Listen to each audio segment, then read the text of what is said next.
Good evening, everyone. Being that it's 7 o'clock, we will call this meeting to order. Michelle, can you please read the sunshine law? This is a regular meeting of the Mayor and Council of the Borough of Keyport, Tuesday, April 5th, 2022. Let the minutes show that adequate notice of this meeting as required by Public Law 1975, Chapter 231, has been provided by the annual notice which has been posted on the bulletin boards, filed with the Borough Clerk, and has been sent to the Asbury Park Press, the Independent, the Star Ledger, and the Two-River Times. Thank you very much. Can we please have a roll call? Mayor Kennedy. Here. Council President McNamara. Here. Councilmember Pacheco. Here. Councilmember McDermott. Here. Councilmember Davidson. Here. Councilmember Aranio. Here. Councilmember Pepperoni. Here. Thank you. Thank you. If everyone could please join me in saluting the flag. Allegiance to the flag of the United States of America and to the republic for which it stands, one nation, under God, indivisible, with liberty and justice for all. Everyone can please remain standing and honor and hope for world peace.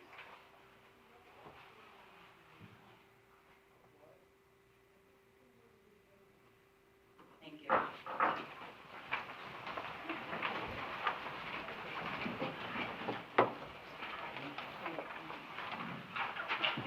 This evening we have a couple presentations. It's not on the agenda, but I do want to bring up another proclamation that we will be posting on behalf of the borough. I won't read the whole thing, but I will like to take a minute to say that we are going to post the proclamation by request in honor of National Child Abuse Prevention Month. The statistics will all be in the proclamation that we post, but I do want to share that in today's society where there are some stressful times for families and so forth, the request came through an intern of an organization here in Monmouth County called Pinwheel Place, and I would just like to take a moment to spotlight that resource that's, as I said, right here in Monmouth County. It provides services on an emergency basis for children aged newborn to 6 years old. They can go in for respite care for a few hours up to 48 hours. So if someone has a job interview and they don't have child care to be able to get to that job interview, they will provide those resources for them. They also can assist the family that's going through difficult times with things such as diapers, wipes, or clothes. And it is considered a licensed facility for non-judgmental, trauma-informed care. And I know we all are advocates and in favor of resources across the board, whether it comes for addiction recovery or support services, whether it comes for care for our elder. But I do think in today's society, some parents are facing some really hard times. So to know that there is a safe haven that they could drop their children off with no questions asked if they didn't have family in the area, I think is an amazing resource. And I think it's amazing that it's right here in Monmouth County as well. So that is where the request came through. So we will be posting that. So what I did want to take a minute just to kind of highlight that that resource is available and that needs it.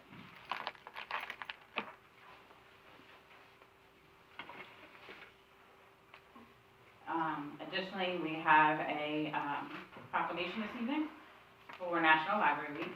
I'm going to read it, and then we have several members of the Library Board of Trustees as well as staff members from the library here tonight, as well as their children and spouses.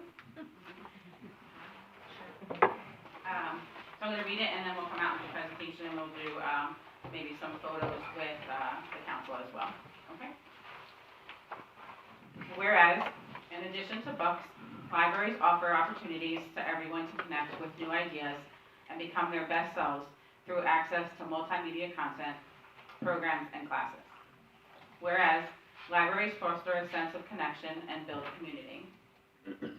Whereas, libraries connect people to technology, providing access to broadband internet, computers, and training that are critical for accessing education and employment opportunities.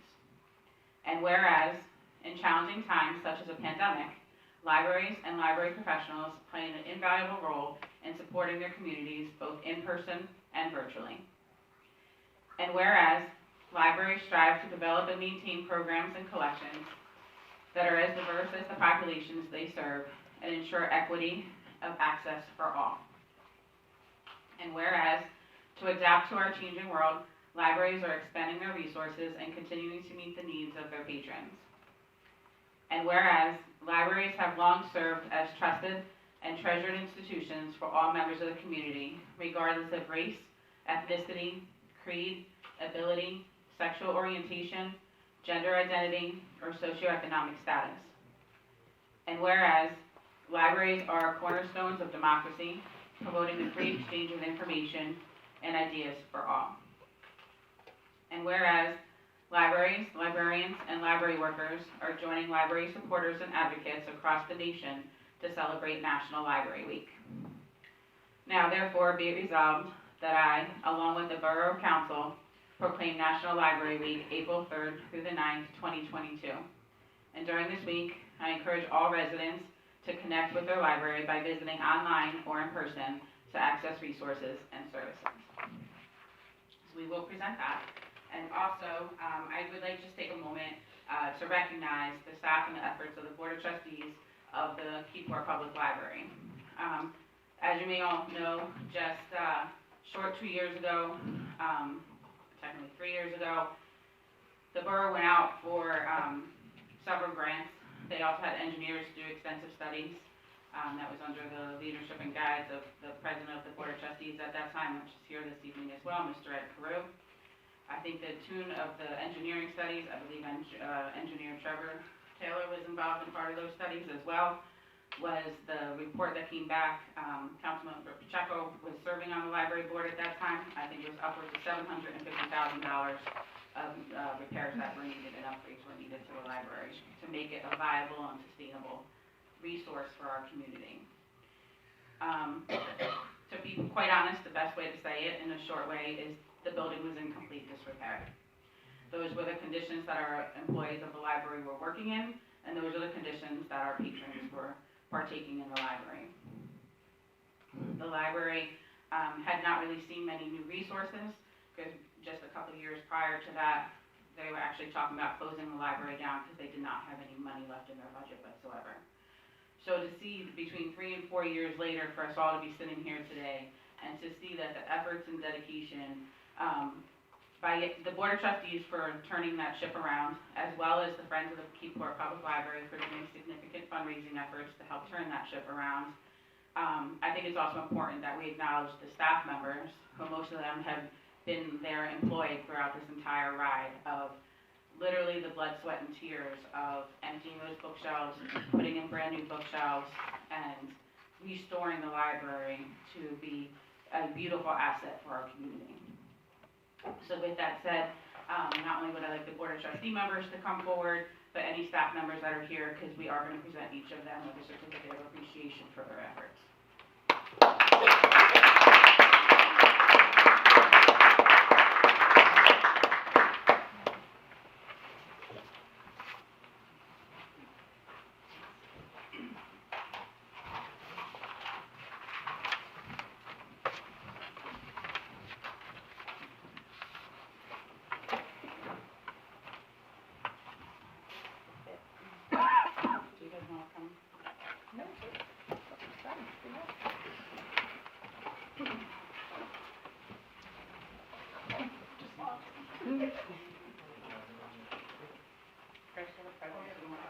Sure. Should we Yeah, split can you it in get half and maybe some of us go Yeah. on the other side? Yeah. Only the mayor didn't leave the tables in the front. Does it work, Jay, or no? Yeah, we got everybody, Mayor. I'm short, so that'll help you. I see everyone, okay, Do on you the, want to hold Oh, sure. that? Or I'll just hold it. Is that it? on the count of 3. 1, 2, 3. And couple more. And good. It works every time.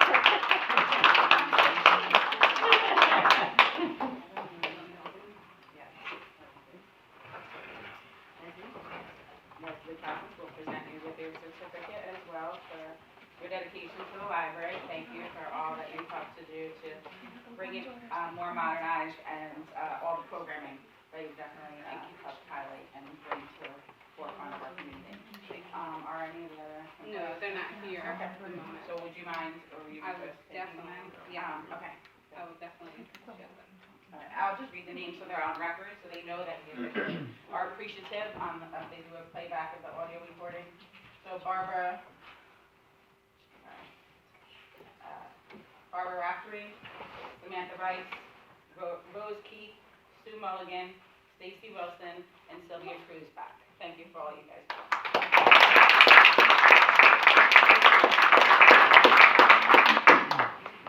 And then, what do I do with this?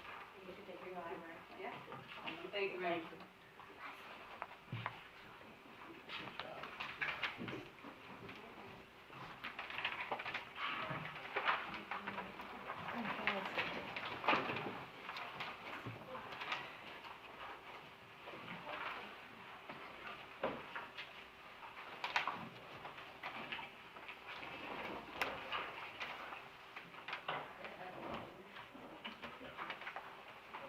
Okay, do any members of the governing body have anything that they're going to request to be tabled or pulled from the public?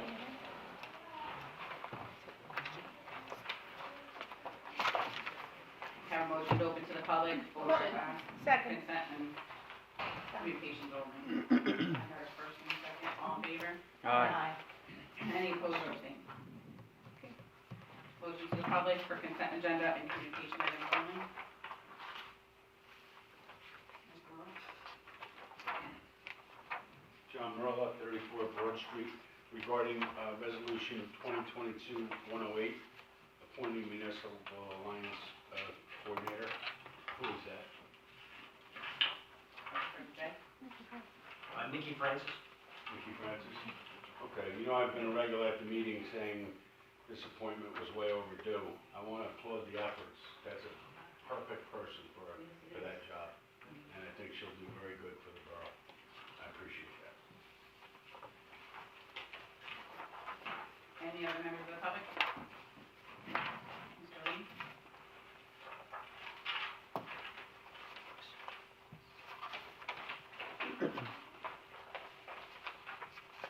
Michael Lane, 51 First Street, Keyport. Good evening, Mayor, members of council, and I want to recognize, first of all, you're changing the agenda to give the public the opportunity to input before the resolutions and the communications are dealt with. I think that's a real positive step forward. On resolution 2022-106, final payment for the Beach Park asphalt pipe. When you get into that issue, would you give some background on what the total expense was for this project? Has the project achieved its function? And what are we going to do, since it hasn't achieved its function, to solve the problem with the flooding that occurs on Division and East Front? And what's the timeline for that solution? I'd appreciate if you would cover that. Resolution 2022-11, emergency temporary appointment. Since the resolution wasn't posted, I have to ask, temporary appointment for what? And for what time frame? If you could cover that, that would be appreciated. Then on communication, letters 11 through 15 from the Monmouth County regarding the resetting the county speed limits for county roads in the Borough of Keyport. First of all, I want to note that the County Commissioner, Susan Kiley, made a motion. She made the motion. Susan Kiley made the motion for all these resolutions. And I want to recognize a couple council people and Councilwoman Rose Arone and Tom Pepperoni and John Merla for having Susan Kiley come into the borough and take on input from the residents And I was one of the residents that had the opportunity to give her very strong feedback about our speed limit issues on First Street. And I copied that information to all the members of the council. So I really want to recognize and thank Rose and Ron and Don Merla for their efforts in making sure that happens. So the only issue now is when are we going to get the signs changed? Thank you.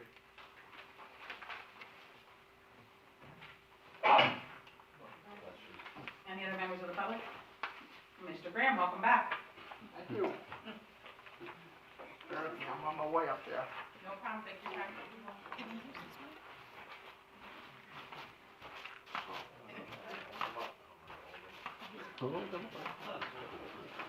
Let's go next. Any score yet, Elmer? Opening day Thursday. I got you. Good evening, Madam Mayor, members of the Borough Council, and it is good to be back. All right, and I'm on the mend, but I'm getting much better. Resolution 2022-106. Following up on Mr. Light there, can you all explain that? Mr. Delaney? Yes, this is a resolution closing out a project. Specifically, the project was improvements to the outfall pipe at both Beer Street and Beach Park. The total contract amount reflected in this final change order is $464,350, a substantial portion of which was covered by a federal hazard mitigation grant that funded this project. Okay.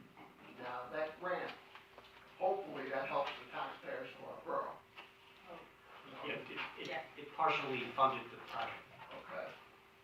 Resolution 2022-110, temporary appropriation, what's that? Emergency. That's, because the budget introduction, we have, at the beginning of every year, before we do our budget approval for the remainder of the year, we do a budget appropriation to get us until the budget is adopted.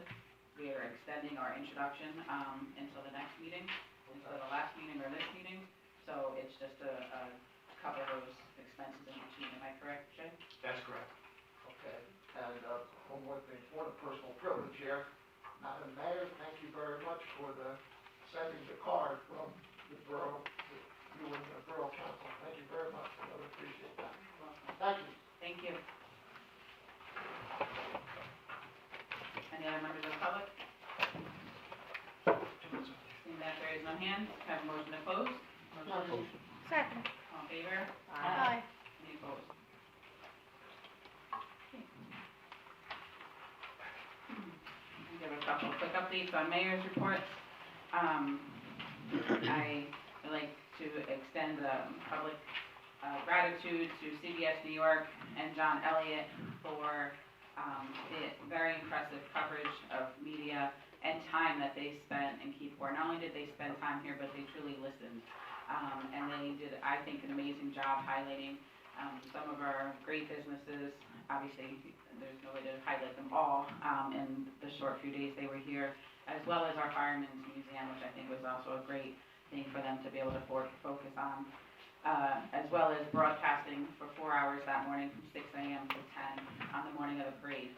I just think it created an amazing energy. I don't think there's a budget in the world that we could have even made a small smidgen into to have been able to pay for the marketing that they were able to provide from that coverage from Wednesday through final production on Saturday morning.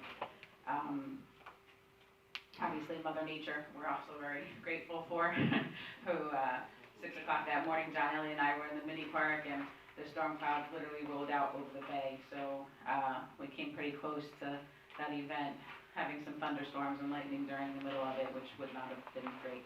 So, thank you to Keyport Fire Department, former Chief Young and the parade committee for organizing it, along with a lot of borough staff that helped make all of that possible, including Chief Torres and Mr. Delaney. It was a great, I think, comeback event. The world closed down prior to right before the 2020 parade, and then 2 years later we opened up to, I think, one of the best parades Keyport has seen in quite some time. So, season's open, Keyport's open, that's great. Also, thank you to KBBC for also hearing that, it was gonna be an event like a We Go Big or We Go Home. And that's usually an event that they don't usually, put a lot of budget into. They had put into, a couple of years ago, they put into paying the, expense of the bagpipe bands to the fire department so that they didn't have to raise that money throughout the year. They carried that over, to this year because it was already paid in 2020. But I think, it also goes to, worth a shout out that they also allocated funds for the decorating, of the mini park as well as the selfie station and the flags that lined, West Front Street. So, I think it just presented a great, business atmosphere all the way around, so. Other than that, I attended the, monthly Green Team meeting, which was, successful and, collaborative dialogue. And then, the following day had our bi-monthly Board of Education collaboration meeting. That evening, we met with, members of the Library Board of Trustees and the Library Director, as well as our Finance Committee and CFO and Mr. Delaney, just to get things back in sync as to, some of the finances and payments to the library. We also had our quarterly Veterans Advisory Committee meeting that evening. That week, last week we had a planning board meeting, and Monmouth County have held their annual elected officials workshop. So it's definitely been busy. So moving right along, since it has been so busy, we have a not too extensive agenda, but a busy one, so we'll go right into that at this point. Before I go to the governing body, I do have a couple questions on payments of bills, Jay. One is not necessarily a payment of bill, but an update request. Where are we at with the black ceiling and line striping of the parking lot that KBBC paid for the potholes to be filled? Because we wanted that to be done first thing in the spring. So is that ready and set to go? It is not set to go, but we have had revised quotes. Received one yesterday. I have another contractor that I'm waiting for that quote to come in. Okay. So we're hoping, did we get a date and when we were asking for? We're looking for it as soon as possible. And then on page 8, the recycling fund. Yes. I'm truly hoping that it's more than 50, is that right? Yes, it is. So we're not paying $4,768 for 50 bags? No, that is correct. I believe that's 50 packages. I'm not sure how many come to a package. Great, just wanted to make sure on that. And then, but it is important to note that that's another expense. I know we had talked about at the end of last year as far as the recycling budget, that just the leaf bags alone are upwards of, $5,000. And then page 14. There's 2 fire vehicles that had reflective striping done. I guess I'm a little confused about that, because there was already, my understanding, 1 vehicle for the fire chief, but I'm understanding that there's now 3 fire chief vehicles. Is that accurate? Which ones are being relined? It's my understanding that this was re-decaling so that they were uniform. I'm not aware of the third. I'll have to check on it. Okay. I do believe there might be 3. I could be wrong, so can we just get a accurate count on whether once we got that new fire chief vehicle, whether the other one came off and was added to the fleet? I think the rotation was gonna be something like, I don't know, one of the other fire vehicles that are needed. Okay, those are my questions. Councilmember Pacheco? I have what might be a stupid question on page 14. You say that. On page 14, the Lexstein charge, that seems really old. Like, why are we paying it now? And maybe I should know the answer, so I ask the question. Actually, I believe that is, the date references the date the account was established. So this is from an escrow account. Got it, thank you. But I will double check that. Thank you. Any other members of the governing body? So I have a quick question also on payment of bills. On page 1, the all hands fire equipment, just curious, there's a few significant charges there. Are they for one specific truck or how those are broken down? The rescue saw and the shut-off part? Yes, there are, oftentimes this is the payment of bills to the vendor, so there may be a number of different items. There is one which references the K-12 fire rescues, and I believe that was a tool replacement saw. The other two items I'm not sure of offhand. Okay. Do you mind following up just so you can see what those things were and what truck they went on? Or if they're shared throughout the entire department for all the trucks? And then I have another question on page 27. Just kind of a general question for fuel. So I see almost $7,000 in gas retail fuel. So I know everything has gone up significantly. Have we made adjustments for any sort of, so if police or DPW are going on events, is there a certain charge that's there, and have we made any adjustments for the extremely high cost in fuel now versus what it was? And how are they estimating their costs, is it on today's prices or what's written in an ordinance? And then as far as, we just mentioned 3 or so chief cars.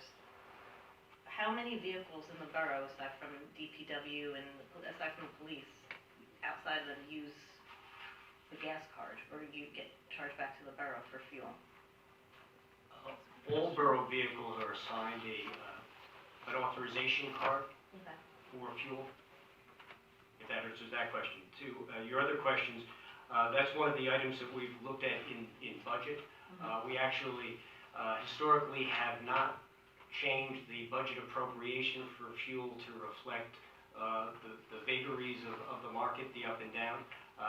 There was a time earlier this year when we saw gas prices spike, that was of acute concern. Those numbers have dropped back somewhat, but they continue to be monitored. Sorry, one more thing. So with any cars, say aside from police vehicles that not always leave the borough, any other cars, are they ever used for anything outside of borough business that goes outside, like for any other distances? I know that, I think the fire chief, do they take their car out to their work and come back, and then are we paying for the fuel for that? Yeah, there are, vehicle use falls into several categories. Those individuals that are assigned for full-time use of vehicles, there is a vehicle policy that outlines the fact that they can't be used for personal use. Okay, thank you. You're welcome. Any other governing bodies have any questions on the consent agenda items?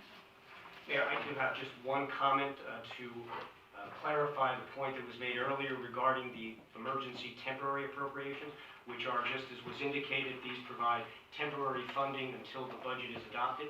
There is one exception to that in this temporary budget. Specifically, the last page identifies a PBA donation for police headquarter improvements. And this is the mechanism to include this in the temporary budget rather than wait for the regular budget to be adopted. This is a donation from the PBA for some relatively minor renovations to police headquarters. I want to thank Chief Torres for coordinating that and putting that in place. So this is the mechanism to receive the donation and dedicate it for that purpose. Thank you. Any questions on the consent agenda? Actually, before we go on that, I believe one of the members of the public asked what the total number was for 2022-107. Nope, not 107, 106. Yes, I answered that question. The total dollar amount was $464,350. All right. And that does reflect a slight reduction from the previous contract awarded amount. Thank you. I have a question. What was the amount again? For 106? Mm-hmm. 461,838? I'm sorry, the question? What was the amount you said again? He gave the total amount. Oh, okay. $464,350 was the revised contract amount. But this is just the final payment authorization resolution, correct? Correct. Just because on the resolution, it's, maybe I didn't know, but it says 461,838. That's the total final cost. Oh, I'm sorry, I stand corrected. The original amount was the 464, the adjusted amount is the 461,838.10.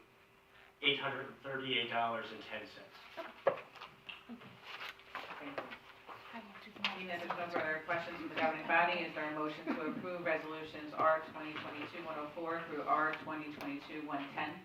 Motion. Is there a second? Can I have a roll call, please? Councilmember Pacheco? Yes. Councilmember McDermott? Yes. Councilmember Davidson? Yes. Councilmember McNamara? Yes. Councilmember Aranio? Yes. Councilmember Pepperoni? Yes. Next, we have public hearing adoption of 2022 Key Corporate Incorporated Budget. Michelle will read the title. This is the Keyport Bayfront Business Cooperative 2022 budget. Have a motion to open to the public. Motion. Second. All in favor? Aye. Any members of the public have any questions for the 2022 Key Corporate budget? Okay.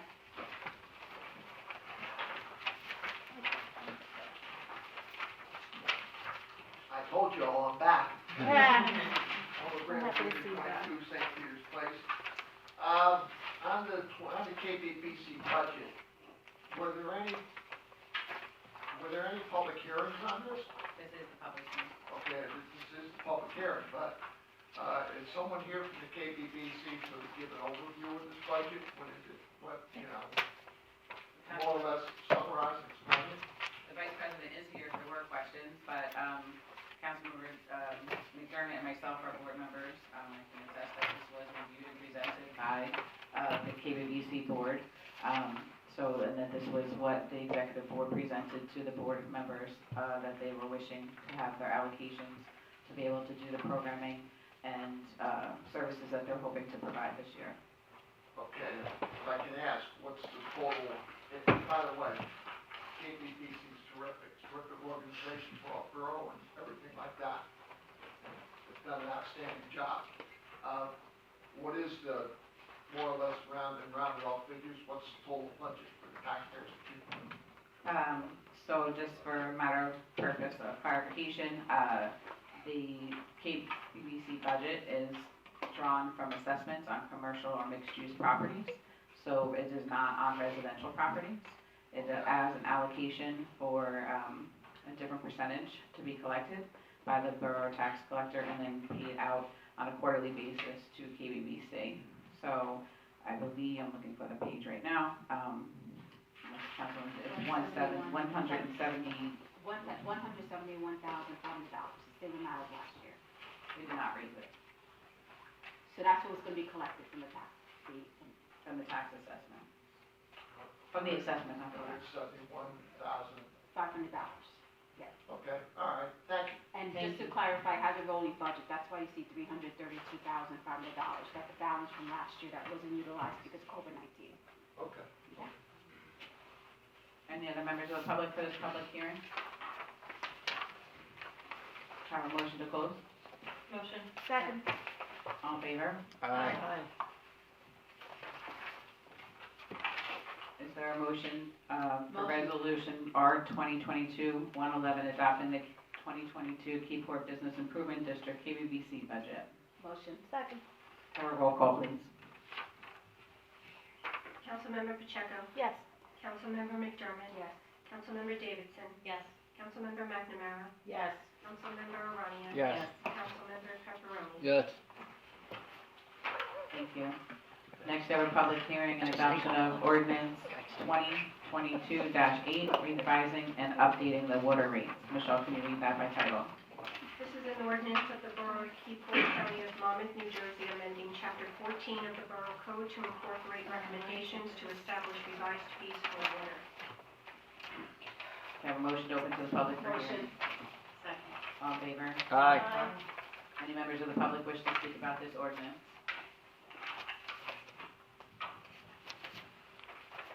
Mr. Grant?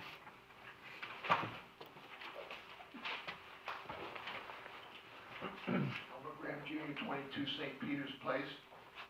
With this ordinance, does that mean raising the water fees, decreasing the water fees, or what? When they did the introduction of this, or prior to doing the introduction, Mr. Fallon was here and he did go through all the line items of what would be increased. And I believe it ranges anywhere from a 2% increase to a 15% increase. Is that correct, Mr. Delaney?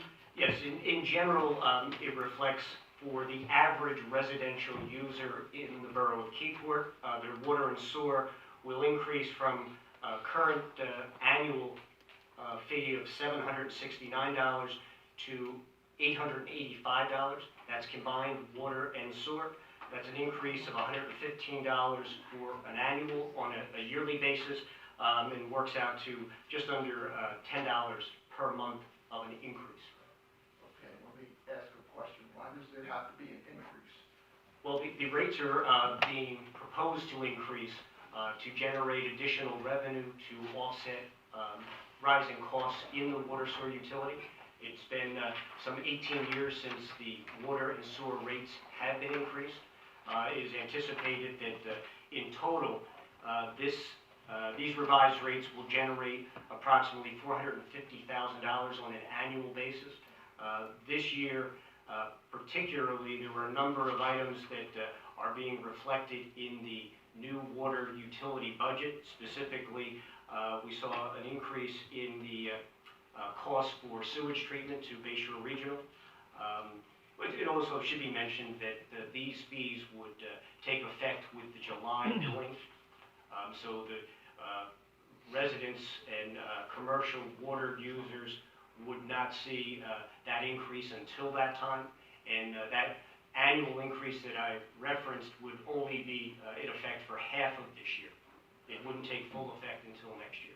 Okay, because as you all probably know, some residents in the borough did have problems with their water bills and stuff like that, you know, and I guess that got straightened out or whatever. Well, that was one of the issues, is that as a result of emergency regulations that were enacted at the state level, there was a moratorium on water utility shutoffs, as well as elimination of interest charges on late water payments. So that loss of revenue last year is reflected in this year's budget, and that's one of the components and rationale for this increase coming about this year. Thank you. Thank you. Any other members of the public? Seeing that there's no hands, can I have a motion to close to the public? Second. All in favor? Aye. Jay, before we did the introduction of this, Mr. Fallon was here and I had asked several questions. Do we have any answers to those questions, such as what you just mentioned as far as the water utility moratorium, and whether that was able to be processed through the CARES Act funding, and whether it was or not? Yeah, it is not eligible for reimbursement through the CARES funding. However, it is eligible for the use of the ARP funding. And in fact, the water utility budget, as it's being drafted, does anticipate the use of, I believe, $95,000 in ARP funds. And the Finance Committee is aware of that, and the rest of the governing body knows that the money that we're receiving from the federal government is going towards this, but you guys are all okay with that? Okay. And then, as far as the salary, that they hadn't raised it, anything for the cost of living for over 18 years, are we going to have to raise it again next year, or? The projections that were reviewed through the Finance Committee and were included as part of the presentation by Mr. Fallon is that these rates are structured anticipating 5-year level rates based on the current projections. Okay, and then what may not have been able to be reimbursed, and did we get answers on the FEMA submission? And I do not have answers to that regarding the utility portion or the other questions that you raised as far as the FEMA reimbursement. Okay. any questions from the governing body? I have a question. So one of the conversations today was shared with us that there's gonna be a sort of allocation of about $500,000 a year for water sewer repair.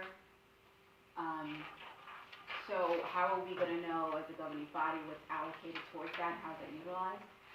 Well, any allocation or appropriation for utility purposes is done on an annual basis through the budget process.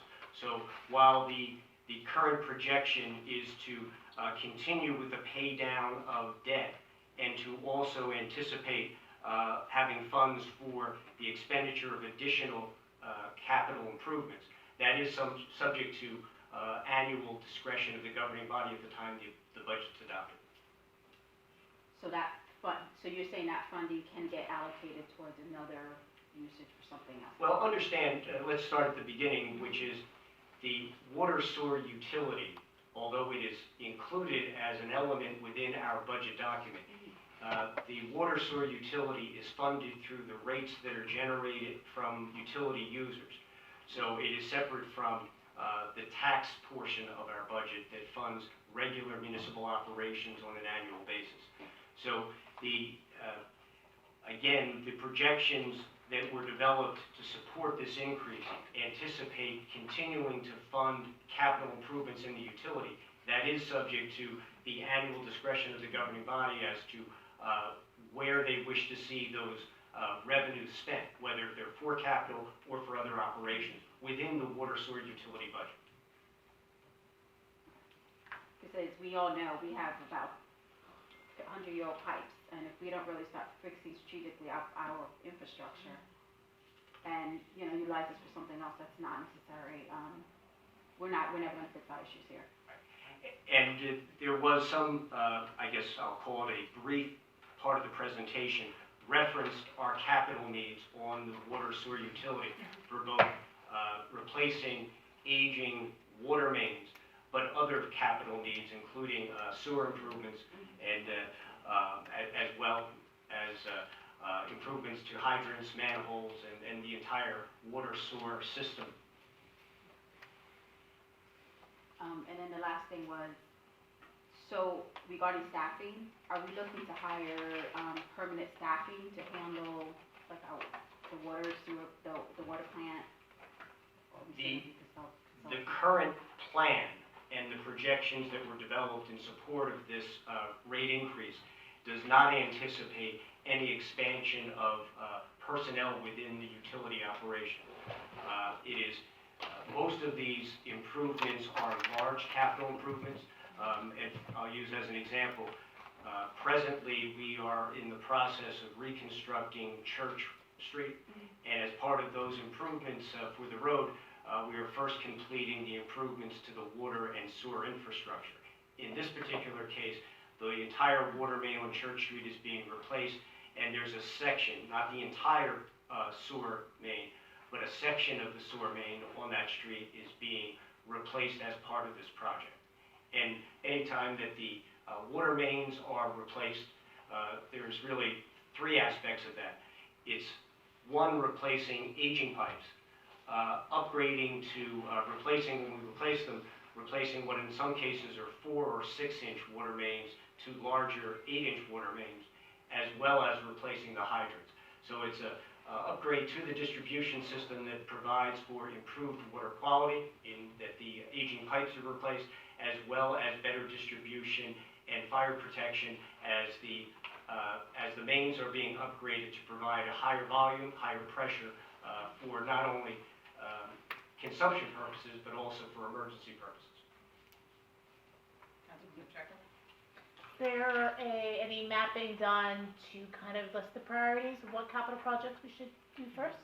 Well, in general, when it comes to the water side, with the exception of a few notable projects that have been completed over the past 10 years, we are in the process of developing a 3-phase plan to replace all of the water mains. Phase 1, Phase 2, Phase 3 being basically the east portion of town, the central portion of town, and then the western portion of the town. The specifics of that are in, as I said, the very early stages of development, but we know that a substantial portion of the water mains need to be replaced. The question is really the timing of that. Okay. And ultimately, we do expect that these 3 phases of the project will require outside funding through either the U.S. Department of Agriculture, the Rural Water Supply Authority, or through the New Jersey Environmental Infrastructure Trust. Okay, thank you. Currently, at least in the last few years, the water and sewer improvements have generally been limited to those improvements that have been necessitated because of the road projects that are underway. I just have one more question, but I forget the name of the bill, so you can come back to me. I just want to look it up real quick. Safe Drinking Water Act. Yes, but no. No, the one Palum's doing? Yes. Yeah. Bipartisan. There was something else that he had money, so. Yeah, most of the federal money that has been talked about as far as the economic recovery or COVID response, depending on which newspaper you're reading the description, most of the water and sewer improvement funds are being funneled through existing programs, the 2 that I just mentioned being the primary recipients. The USDA, that's the U.S. Department of Agriculture, they have a program for what are referred to as rural development and water supply, or water utilities with less than 10,000 customers, which ours is. There's a pool of funds that will be available for that. And then separately, New Jersey, through water improvements and what is termed the Environmental Infrastructure Trust, funding from the federal level is being funneled into that program as well. So that's where we expect to see the 2 primary sources for potential funding. The reason why I was asking, because I actually spoken with Matt in the Congressman's office about the community funding projects, to see, frankly, about things for the Harbor Commission, but could this be something we could possibly use that funding for as well? Well, I guess the answer is Maybe. certainly possible.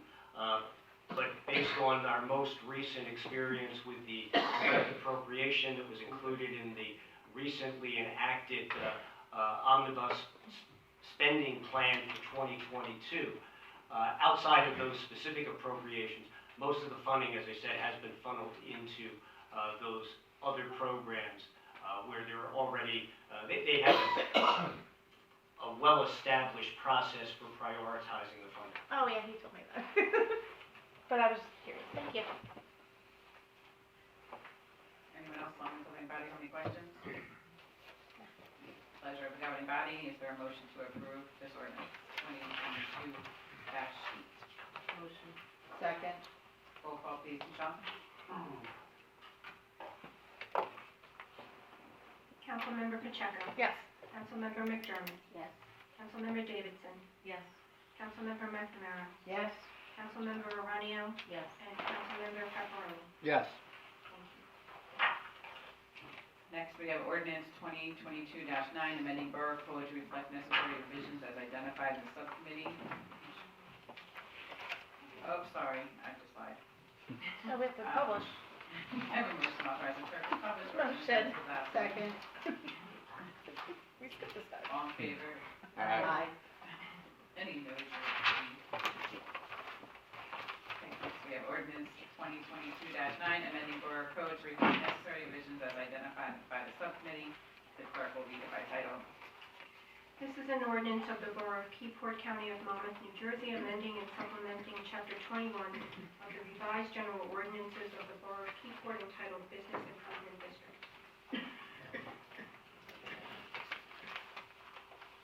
Do I have a motion to open to the public? Motion. Second. All in favor? Aye. Excuse me, I'm so sorry. Any members of the public wish to speak on this ordinance? Mr. Strauss?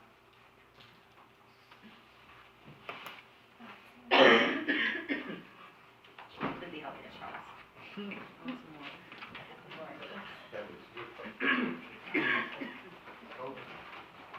definitely not. 3 6 feet away. Bye. Jack Straub, 225 Main Street. And this was first brought up 2 meetings ago or 3 meetings ago. There were questions by several members of the public regarding the committee that was going to be addressing the audit from 2020. And I just want to know what the status was of those objections or those questions. One was the committee itself. There were apparently some conflicts with members that were appointed to the committee. I believe it said in here when this was first put together as an ordinance that it's based on the recommendations of the subcommittee. So my question then would be, when did the subcommittee meet to come up with those regulations? When the makeup of the subcommittee, those questions hadn't been answered yet.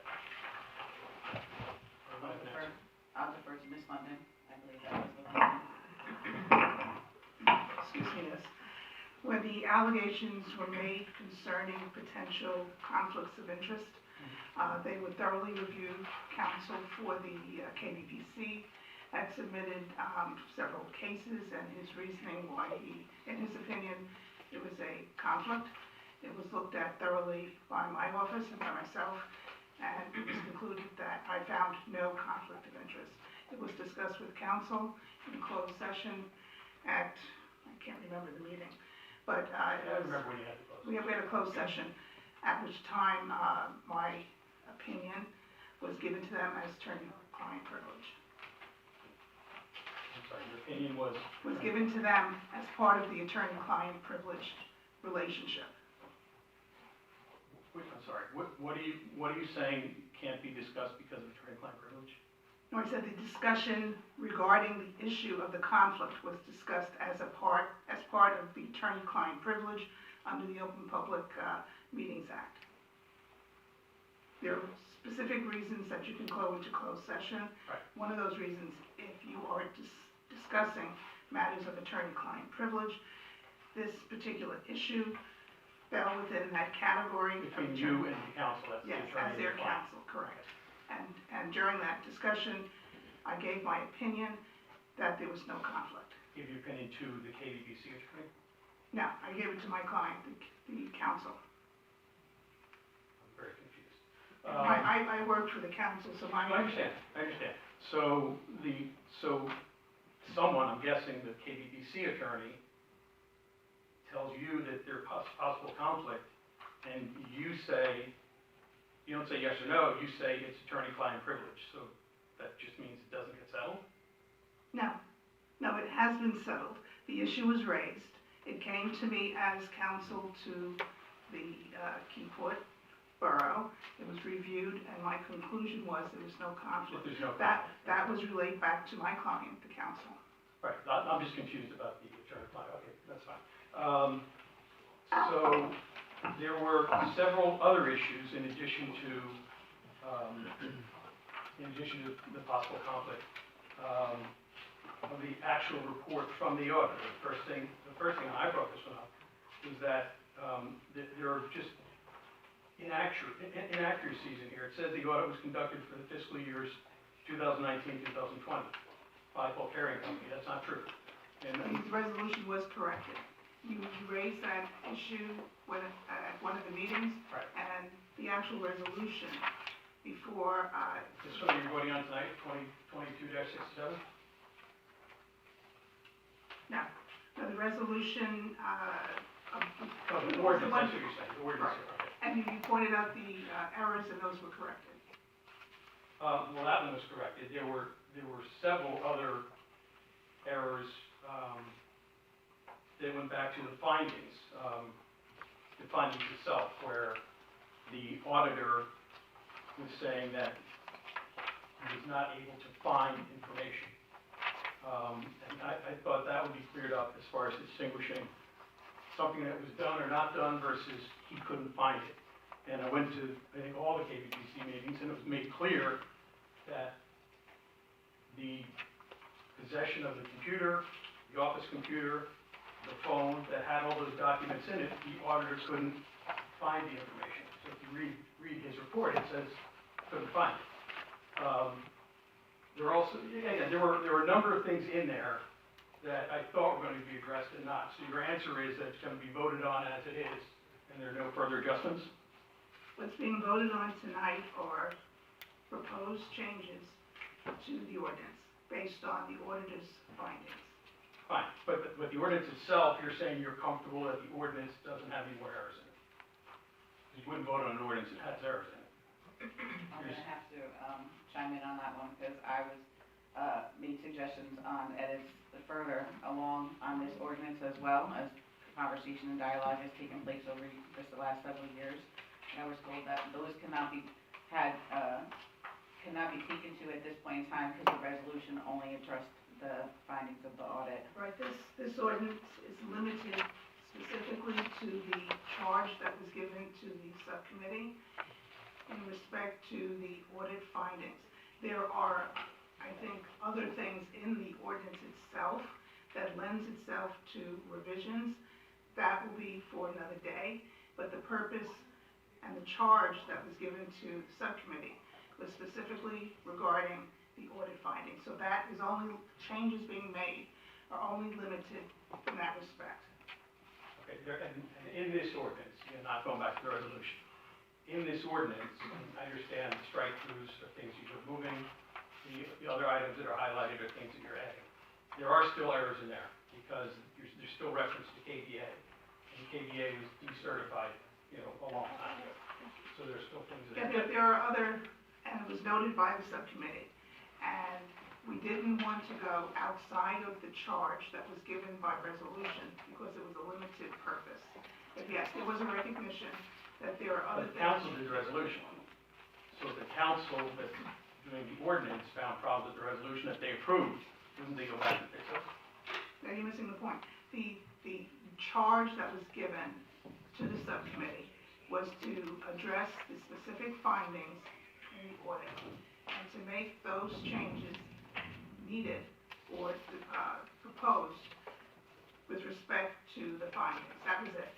Now, when the subcommittee did meet, there was a recognition that there are other things in the ordinance that requires changes, but because the mission or the charge that was given to the subcommittee was narrow, it was. So I understand that. I'm not talking about anything that didn't apply to the audit.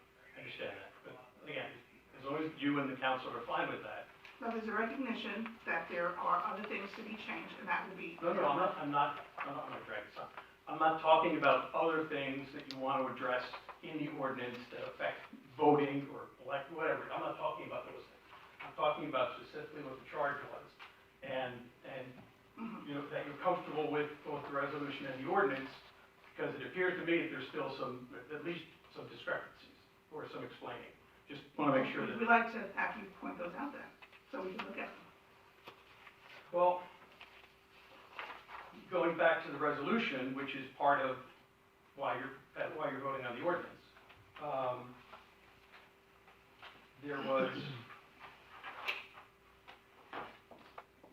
one of the things said that the audit had to be completed by, I think it was April 1st or sometime in April, which wasn't done. So one of the findings was the audit wasn't done on time. It's never been brought up as an issue before. It also happened to be right after we had changed direction in terms of the executive director, and someone who was there temporarily, and some other things along those lines. There was no audit done for 2018, because at the time, there was no executive director. Councilmember Davidson was an employee, a contract employee, that was doing the books and things, and there was no audit done, so that when I came in and took over as executive director, I had to do 2 years of audits. So we had to catch up because there just had been no audit done prior to. So I did 2 audits. There's another big discrepancy where it says one of the findings is that KBC didn't follow local public contracts law. This goes back to the end of 2018, when the borough presented KBC with a letter from your firm, not you personally, but from your firm, with an opinion that KBC needed to follow public contracts law. KBC hired, I was executive director at the time, went to the board, explained the situation. The board approved hiring our own attorney for an opinion, and it's Greenbaum Rowe. They gave us an opinion, gave us a letter, and the board decided to follow the letter from our attorney. So it's an opinion, it's a question that hasn't been answered. Even DCA admits that it's kind of a gray area, and although we always wanted to follow the spirit of the law, there were some things that we felt we were being held accountable to that didn't apply to us. So our attorney said, no, you don't have to observe these things. And our board decided to accept his opinion. Again, it's one opinion against another. So in that year, those were the rules we were operating under. So then 2 years later, this auditor comes in, and because of last year, KBC changed what was going to happen after I was removed. They decided, no, we're going to follow all these other rules now. That wasn't the case in 2019. In 2019, the year it was audited, the auditor said you didn't follow these rules. And those weren't put in place last year. It's the board's decision to put those in place. So starting with last year, they weren't put in place. They weren't in place. So we were following one set of rules, and the auditors holding KBC accountable for the rules that were in place in the year after he did the audit. Follow? I hear you. Okay. That was probably the biggest one, is that it was a different set of rules that we were following. Each one of these findings, there are issues with. It says, for example, none of the checks returned with the corporation's 2020 bank statements were signed in accordance with the requirement of the bylaws. Absolutely not true. It says none, so it means not one. Now, there were some that were not signed by two. They were very small amounts. But it clearly says there, none of the checks returned were signed in accordance, had two signatures. Absolutely false. Again, it says here. What was false about that? He's saying that not one single check in the year that he audited, 2020, was signed in accordance with what was in the bylaws, and that's not true. So you're saying that there was checks signed by two board members? Yeah. Two executive board members? Yeah. By every check? No, I'm sorry, not two executive board members, that were signed by a board member and myself, executive director. We had our prior auditor, because remember, we were up against COVID. Our prior auditor, actually, when I took over executive director, I asked about who can sign, who can't, all kinds of things. Actually, it all started because I thought it was a Valley Bank requirement. During COVID, we went to Valley Bank to see if we could have that changed, and he said, no, that's your requirement. But I had gone to our auditor at the time, HBK, and we were told that the executive director can sign checks. We weren't going to do it if we were told we couldn't, then we wouldn't. But we were told we could. So there are checks. But the audit finding isn't about HBK, it's about whether they were in compliance with the bylaws. The bylaws state two executive board directors. The prior auditor. I'm just asking, you're saying that the finding is incorrect. So you said that the checks were absolutely signed correctly. I'm asking you that in accordance to the bylaws. I'm not saying what the auditor said or the previous auditor. I'm saying you just said that the finding that you just read is about what's on according to the bylaws, correct? So I think that's where you're saying that you don't feel like that's accurate. I'm saying that it's not according to what HBK or Valley says or what decisions were made at the executive board level. According to the bylaws is what the finding is, correct? Is that what you're reading? That's what I'm reading. Yeah, I understand what you're saying. Yes, it can be interpreted that way. But we had checked we didn't have an attorney at that time. We relied on the auditor that we had for 10 years. And we told that, because it's one of the first questions I asked, was for the executive director signing checks. We did try to change the bylaws and start that process going. That was one of the things we were going to change in the bylaws. Anyway, all right, so the next one is The auditor said sufficient evidence to support a material amount of corporation's operating expenses was not available. It was all on the computer. So yeah, his finding is true. Mr. Stroud, may I, Sorry? may I ask a question? Sure. I'm not sure I understand the point of going through the audit report and recommendations one by one. Just because Ms. London asked, or I'm sorry, maybe it was the mayor. When I said there are a number of things in there. Well, if I may, the public hearing this evening is on an ordinance to amend the borough's regulations establishing the KBBC, or the Keyport Bid Incorporated, to be correct. The ordinance provides for roughly 8 specific changes to those regulations that specifically dictate the operation of the board, the KBBC board, to avoid whatever was included and whatever you may take issue with as to why they were included or how you interpret them in the audit report. So I having served as a member of the subcommittee and reviewed the audit report, reviewed the existing ordinance, as well as make the recommendation that resulted in the drafting of this ordinance, I'd be interested to hear if you have any comments, pro or con, on any of the changes specifically. And Sure, that's sure, really, that would take up the phone. that was really the question I was asking you, with respect to the ordinance, what was the problem with the And ordinance? that's why I started to go through it, but I'll be happy to sit down with you another time. Different. My only real concern was that you were about to pass an ordinance that wasn't accurate. And if you believe it is, and you want to discuss it sometime down the road, that's fine. Any more questions for me? I'll be happy to sit down. I don't have any questions. Okay, thank you. Any other members of the public? Mr. Marlowe? Mr. Lane, No, I'll move that.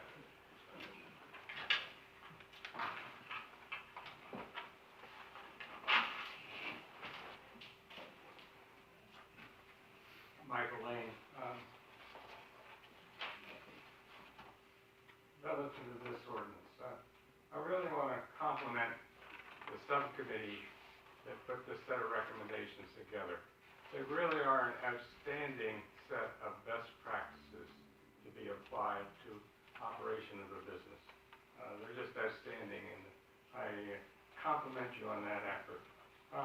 What's interesting is that you are requiring, you have a set of requirements, such as file with the board, with the borough clerk, and post on the bid website within 10 days after approval, the minutes of meetings. That's really interesting, especially in light of the fact that this borough has not posted any minutes since the beginning of this year. So, this is sort of do as I say, not as I do. So where is the subcommittee that's looking at the borough operation? No posting. I do want to correct you for Any something. minute. The committees have their subcommittees and commissions and boards that are submitting minutes. The council, the governing body, my understanding, yes, that's a different situation. But I can tell you the environmental commission, when it's been approved by the thing, has been put in on the website. So I just want to make sure you understand that the governing body, the minutes have not been posted up there, but I do know subcommittees, but the borough haven't put the minutes up on the website. I'm talking about the borough operation. Okay, can I just clarify something here, because actually, for the peanut gallery in the back that wants to keep laughing, if you would like to take that outside, that would be appreciated. So, if you want to reread what you said, Mr. Lane, it says after they are approved, that is 10 days after. It does not say that they have to be posted within 10 days of a meeting. It's 10 days after the Then approval. they're after the approval, the Correct. same, but this council has approved minutes, and there's no minutes posted on the borough website this year. They're not approved. Correct. They're not approved yet. So you haven't approved any minutes this year. No, Mr. Lane, as you're aware, we are still short-staffed upstairs. I asked a question earlier, is that we're hiring a temporary temp, for what purpose? You didn't answer the question. You asked about the temporary appropriation budget. We No. answered that question. No, I answered. Okay, can we go back to the hearing questions, please? All right, second issue is, and it's really a standing suggestion, to file with the borough clerk and post on the bid website, within 10 days after a monthly meeting, the monthly agenda package, including the resolutions, including the policy update, including the financial documents, and any other documents that were part of the package. And we haven't posted any of the packages since February 1st. The website is blank. How can that be? Where is the subcommittee looking at the borough operation? This is serious. I can go back now 6, 9, 10, 12 months and look up resolutions, look up ordinances, look up things that were changed, resolutions, communications, it's all there. It's not there since 2/1, it's absolutely blank. Where's the borough subcommittee? Resolutions that are passed are posted to the website, am I correct? And ordinances? No, they're not posted. There's nothing posted since 2/1. And you put together a digital package that you send out to all members of council.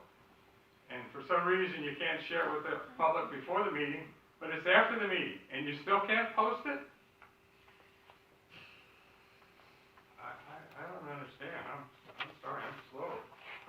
In addition, there's a really outstanding recommendation at the end that the bid define its accomplishments and its objectives for the coming year. A status report on what happened and what we're going to try to accomplish in the coming year. Do we have anything like that? We haven't anything like that since Mr. Gallo left. Why? Where's the subcommittee of this council looking at the borough operation? Or are we just do as I say, not as I do? Is that the theme? Is that the theme? No, I think you make a good point. Thank you. Any other members of the public? Mr. Merlin? Just one follow-up question from Mrs. London. John Merla, 34th Broad Street. So if the council adopts the ordinance tonight, the discussion that took place in closed session related to the resolution, will that be public? Which, so you're talking about the In other words, attorney-client, Yes. the conflict issue? No, that retains the client privilege. I heard once the ordinance is passed, it's now law. Anything that was discussed privy to Regarding- that law, Regarding the ordinance, correct. yeah, is supposed to be made public. You know, our discussion was attorney-client. You go into closed session, but you addressed what was an opinion of two different attorneys. Under the Open Public Meetings Act, Mhm. there is specific exemptions from a document being deemed a public document for public review. One of those involves attorney-client privilege information that is to remain confidential. Just like if you went to your attorney and you had a confidential discussion, that remains confidential. I could not be privy to that. Yeah, the only difference is the Open Public Meetings Act dictates to the government. Right, and that's what we're following. Okay. Mr. Vecchio, you had your hand up also. I'm sorry for the follow.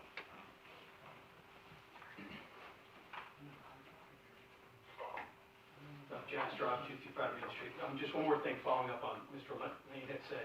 This came up a couple of meetings ago when this whole discussion started.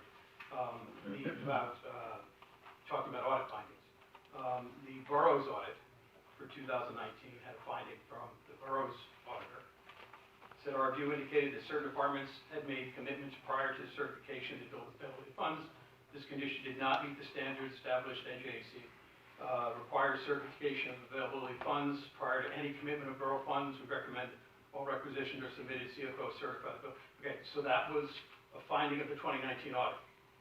A year later, 2020 audit, same finding. So the auditor issued a report, said here's a finding, here's what we recommend you do, did nothing. same exact finding next year. So, just like Mr. Lane says, you know, do as I say, not as I do. That's the appearance. So, hopefully, the borough can be more consistent. Thank you. Mr. Becker?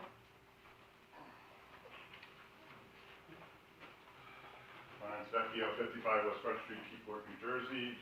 I just want to go on the record to say that our attorney on behalf of the Business Alliance has notified the borough of the initial ordinance did not had a conflict of interest with 2 members voting that should not be allowed to vote.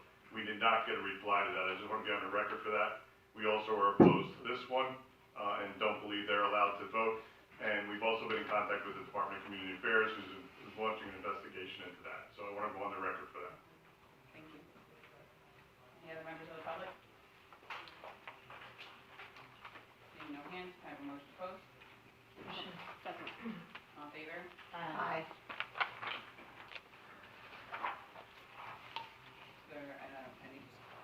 I actually had, well, 2 questions.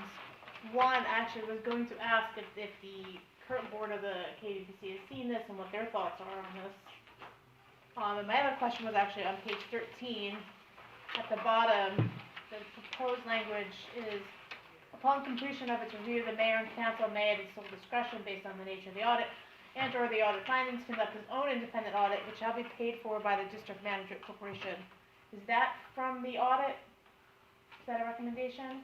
Should there be parameters that trigger the second audit? It was part of the audit, no. Somebody trying to overreach.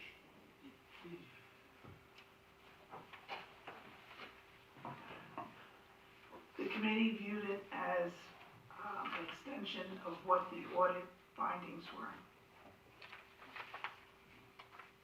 And there's no thought about maybe parameters that would trigger that? Or is it just at our sole discretion? Well, if I'm still here. When we were in the conversation, the parameter, we did ask if we should put parameters in. And we decided as a whole that until kind of planning ahead. So let's say there's a different council, a different KBBC board, different audit findings. We can't assume what may be coming down the road. If in the event that we find that maybe the auditor selected for the KBBC is possibly, you know, in conflict or something of that sort, the council at the time will be able to decide, look at it and say, you know what, listen, maybe we want to have our own independent audit to get a secondary opinion. Maybe we want to make sure that maybe that auditor found too many findings and we want to make sure that they're corrected. Or maybe we just wanted that extra certification. It's just another measure to protect the borough. And in addition, the checkpoints are, you know, submitting the minutes, following those other protocols that have been put in there within the 10 days after approval. So the balance is just making sure the other items are done. That would be more like a last resort, kind of. Understood. There's no other further dialogue, is there a motion to adopt the ordinance? Motion. Second. We need a roll call, please, Michelle. Councilmember Pacheco.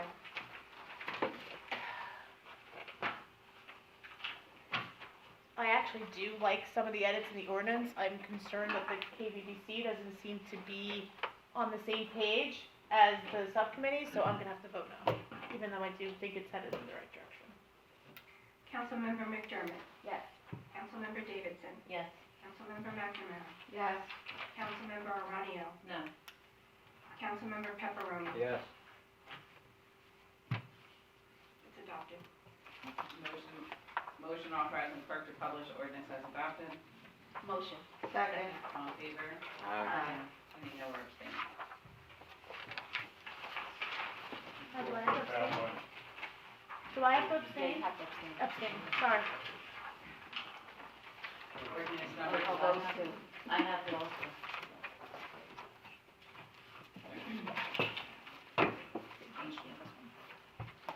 Ordinance number 2022-10, revisions to membership and governance of the Borough's Environmental Commission. Clerk will read by title. This is an ordinance of the Borough of Newport, County of Monmouth, New Jersey, amending Chapter 2, Article 7, Section 7 of the Revised General Ordinances of the Borough of Keyport entitled Environmental Commission. Motion to open to the public. Second. All in favor? Aye. Any members of the public have anything to say about ordinance number 2022-10? Mr. Grant?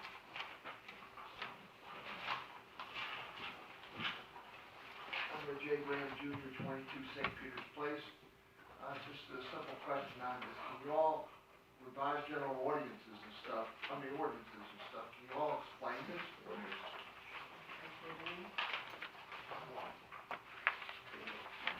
This ordinance amends the existing borough regulations regarding the establishment of the Environmental Commission. Specifically, the changes bring the ordinance into conformity with the current version of the statute that governs environmental commissions. Specifically, it just cleans up some language, provides the Environmental Commission with the ability, in addition to having a chairman, to have a vice chairperson as well as a secretary. It outlines specifically the parameters and duties of the alternate members, and it adds the provision that the Environmental Commission shall provide copies of its minutes to the borough clerk within 10 days of the minutes being approved. Okay, now, will the public be allowed to see these minutes and all that at the Environmental Commission and all? Yes, they're public records, and the borough does or will maintain a website directory of Environmental Commission meetings, minutes. So, I'm not just saying allowing you to see the public. I'm not just saying the public to be seeing them once or twice, but from now on, I'm just saying every time the public should be allowed to see them, right? Yes, they're public records, and they're available for public review. Okay, thank you. Thank you. Any other members of the public? Mr. Lane?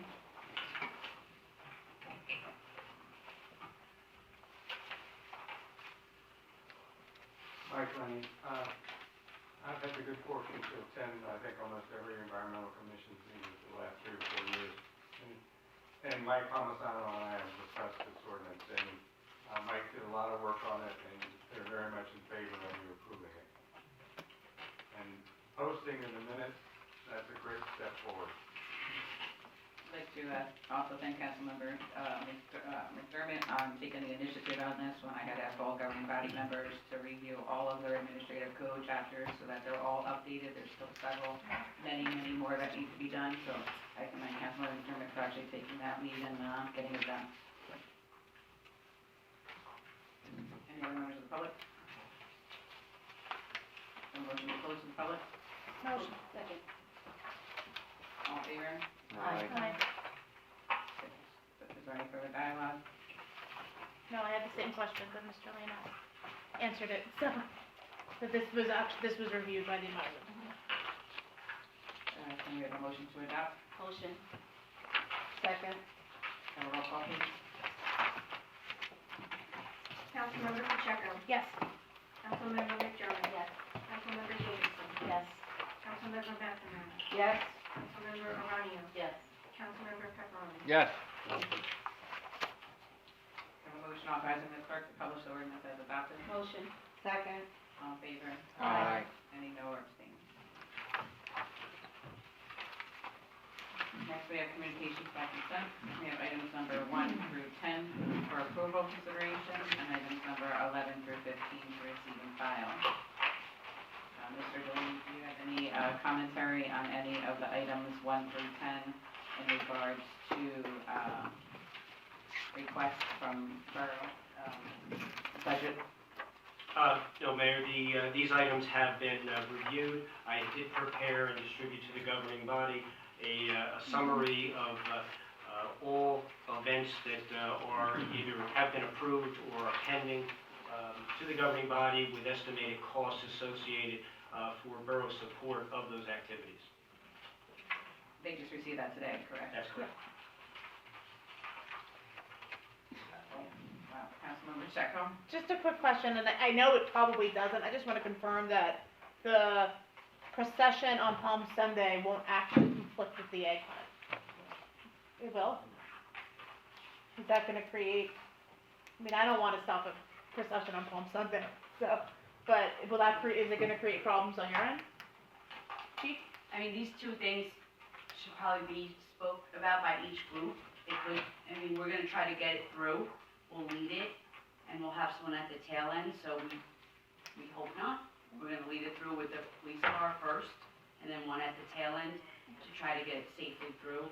Okay. But it does, Good time. go right through the egg hunt. Same time, No, it's at noon, isn't it, the egg hunt? 12 o'clock, and I think set up for the speech room, I think a lot of events. I think 10 o'clock is the Easter egg hunt. Set up. 10 o'clock is set up, and the Easter egg festivities with the tables and all that are from noon till 3. I mean, it should be okay, we'll get it through. We'll have someone in the front and the back to make sure that it goes through safely. Thank you, Chief. Councilmember McNamara? I just have two slight changes to items from recreation that are in there. Item number 5, we're changing the name of it. The only change, we're calling it Nature on the Bay instead of, Okay. and then item number 7, so these both came up because recreation had their meeting last night, so I wanted to make sure this was in here. And then the item number 7, which is $30 for each of those 3-day sessions. We're going to discount for families, so if they have 2 children, it'll be $45 instead of $60. And if there's 3 children, it would be $60. Again, it's only for ages 8 through 12, so I feel for any parent that would have 3 children between the ages of 8 to 12, I give them a lot of credit, but, so we did want to make that adjustment to the cost if there were families that participated. No wiggle room on that for a bunch of 6-year-olds? No. All right. And I was in the flyer, you're gonna have that change, right? Yeah. Councilmember McDermott, you had your hand up? Yeah, just regarding so I guess my question regarding the proposed event costs.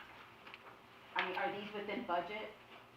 Like, or are we over consuming it? I guess the end is $73,490, if it's just easy to divide it up. Well, some of these, and understand that this summary includes both previously approved and as well as pending items. So if one of the concerns is that there is a dramatic increase in the events that have been proposed for this year. And just as part of the review of the request for the use of borough facilities, we've put that information together and presented it to the governing body to factor into, just so that you're aware of those costs. There are a number of the items that are still pending, and most of those have the larger costs that have been estimated. In terms of what I'll call the traditional level of activities and events, they have previously been approved, and those costs have been absorbed as part of our budget. But we are looking at, a number of events with substantial costs that are still being reviewed. Okay, so I guess my question is, are we looking at potentially charging back if it's a high-cost event to the entity requesting this, or is this just Well, more? that's an item that is certainly part of our budget discussions, as to how we address that moving forward. Thank you. I have it on my phone. No, you have it. I'll probably stole it. Any other members of the governing body have any other questions? I just had a quick question. Snapper contest, I guess, will be on next agenda? Right. Okay, thank you.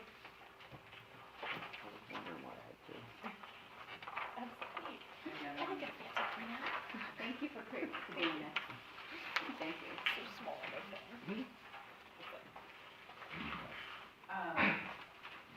So if there's no other further commentary on items 1 through 15, I would actually like to just comment, piggyback off of a public comment earlier, the items from the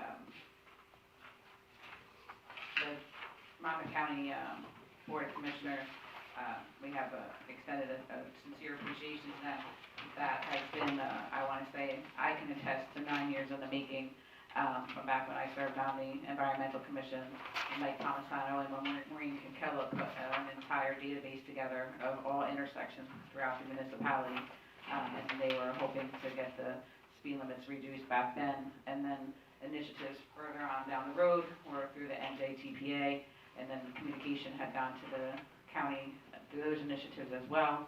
And then random members of the Environmental Commission were sending letters to the county as well, unapproved by the borough or the governing body, as well as members of the public who were falsely identifying themselves as members of the Environmental Committee. So the county was beyond frustrated with receiving different pieces of communication that were not consistent. So last year, at the end of the year, I had made the recommendation that we make one resolution as a solid unified governing body and sent that to Monmouth County along with a memo from Trevor, and that ultimately is what moved all that forward. So thank you, Trevor, for those efforts, and thank you, Jay, for writing the resolution. So as far as when the signs will come in, hopefully they'll be in soon. And otherwise, I would need a motion to approve items number 1 through 10 and receive and file items number 11 through 15. Motion. You have to accept it with those changes that Councilwoman McNair noted. Oh, motion to accept with changes. Oh gosh, I wish I'd written them down. Breakfast on the Bay is now Nature on the Bay. And what was the other one? Change in the, Oh, and the fee structure change to the mini camps. Is there a second? Second. Have a roll call, please, Michelle. Councilmember Pacheco. Yes. Councilmember McDermott. Yes. Councilmember Davidson. Yes. Councilmember McNamara. Yes. Councilmember Aronian. Yes. Councilmember Pepperoni. Yes. Thank you. Thank you. Thank you, Chief Torres and Jay Delaney, for working on all of the many, many extensive hours that are not put into that spreadsheet behind the scenes to come up with that. Once we have our Google Calendar up and running for the G Suite, it'll be a lot easier once that's like in this calendar format. Next, we have new business. I was CC'd on an email from a member of the Harbor Commission regarding a pump out vote. Just to go by way of history, I had asked for the 2 council members that serve on the Harbor Commission if they wanted it on the agenda to please reach out to the clerk. But at the close of the agenda, nothing had been on, so I had asked for it to be put on. The reason is that there used to be a pump out boat that served the Raritan Bay. The Jersey-New York Baykeeper attempted to assist in that last year. However, the boat is outdated and basically non-functional, as well as a storage location for winter storage for the boat. Their former location is not available anymore. So they are not able to assist them this year. The yacht club members had communication with Monmouth County last year, but I do believe that this is a cross-board topic. I don't think that this is a yacht club topic. I think this is a harbor and environmental topic. I feel strongly that I would suggest, if the governing body is open to it, that we handle this similar to how we just handled the 25-mile-an-hour request to the county, in such that if at the next meeting, Jay and Leslie, if you can maybe produce a resolution that says that the governing body is in full support of seeking all and any assistance from both the county level, the state level, and the federal level to provide a pump out boat for all of the Raritan Bay, not just the yacht club. If there's infrastructure funds available, if we're gonna talk about our environment, then we should be providing, you know, the boaters that are utilizing the waterways, ways to have cleaner elimination of their facilities on their boat, I guess is the cleanest way I could say it. But I don't know that this should be falling directly on the county. They provide other services in the waterways, that we learned from a recent meeting with the Sheriff's Office and the State Police, as well as Chief Torres. So I think it should be a joint effort. I think this should be going to both O'Scanlan, as well as the Freeholder Commissioners, as well as Vicki Flynn, as the, Assemblywoman, and Congressman Pallone. And then if we all adopt that resolution, it shows a unified front of a governing body of the importance of this, and then we can send it to all 3 levels of government. If that, is the due pleasure of the council, I would also offer to bring the same resolution to the Bay Shore Conference of Mayors and ask that each mayor of the Bay Shore adopt the same similar type of resolution to show the importance of the entire Bay Shore and not just the yacht club or a certain area of the bay. I'm actually wondering if this could be something we could apply for in those community funding projects that the congressman was talking about, and maybe it's something that the community mayors can put forth a proposal together. I mean, there's a lot of conversations that have to take place. I'm actually also willing to hold a meeting, if you guys want, I can invite all the, members of the Bay Shore and Harbor Commission meeting members, as well as, ourselves. I don't know that we have the manpower to take it on ourselves if we have this vote, but I do think there should be something servicing the entire Bay Shore and the Raritan Bay. So I think that's where the programming needs to be allocated. It's my understanding that the Baykeeper had offered to assist with this program back in 2020, and they're still waiting for the payment from the state level. They never received any payment, and they are a nonprofit organization, so the funds that were promised from the state were never received. So who's going to operate the boat and fix the boat and maintain the boat has to all be identified also. So I think it's a multi-service, multi-layer conversation that I'm willing to move that forward, making sure all entities, including environmental and harbor commission, throughout the Bay Shore, not just Keyport. I think this doesn't necessarily have to be a Keyport house boat. So I was wondering if we, together as a coalition, made the proposal to the congressman. Yeah, I mean, I think the initiative to get to the Bay Shore mayors, I think our step should be at the next meeting, have this resolution adopted, if that's the pleasure of the governing body, and then we set the tone, and then we bring it forward to the other mayors, and then if we have a majority of the mayors of the Bay Shore on board with this, then we present after a meeting to figure out what type of plan, or maybe a marina in the Bay Shore that can house this boat, since we don't have one right now. I think those conversations are willing to be had. Is anyone in disagreement with that? Okay, so Jay and Leslie, you understand that? We can have that on for the next meeting, please. Thank you. And thank you for being open to that dialogue. I guess, as we do day updates, if you want to list any unfinished business, or unless any governing body has unfinished, There, I have a couple of items. unfinished, or days, or both? Yes, Okay. whichever your preference is. So Just- be about Google Suite, right?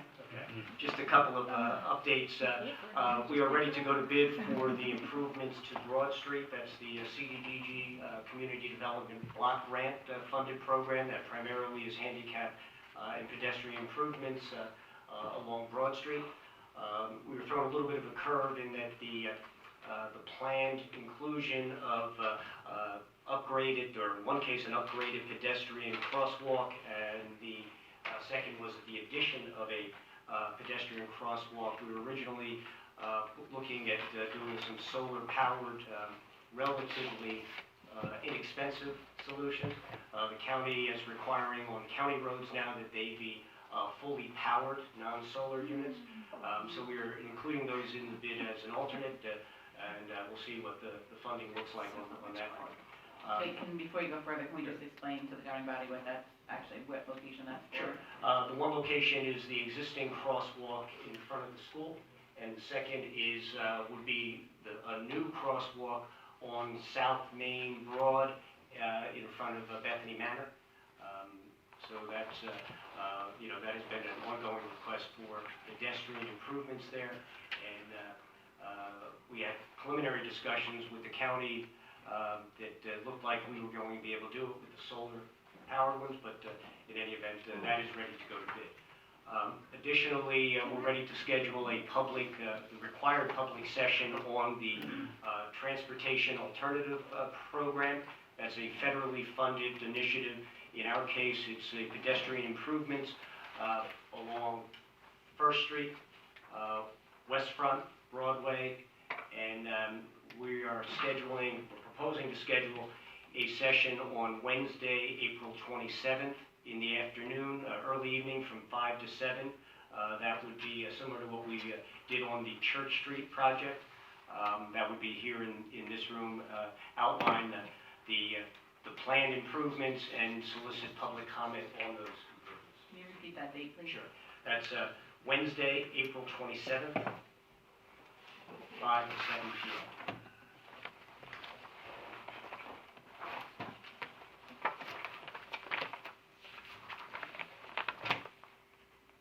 Did I see a question regarding that? I wanted to hop back one to the Broad Street. So we're going out to bid for some of those enhancements and crosswalk things. Did we go out to bond? Is the money already here? Yes, this is a combination of funding.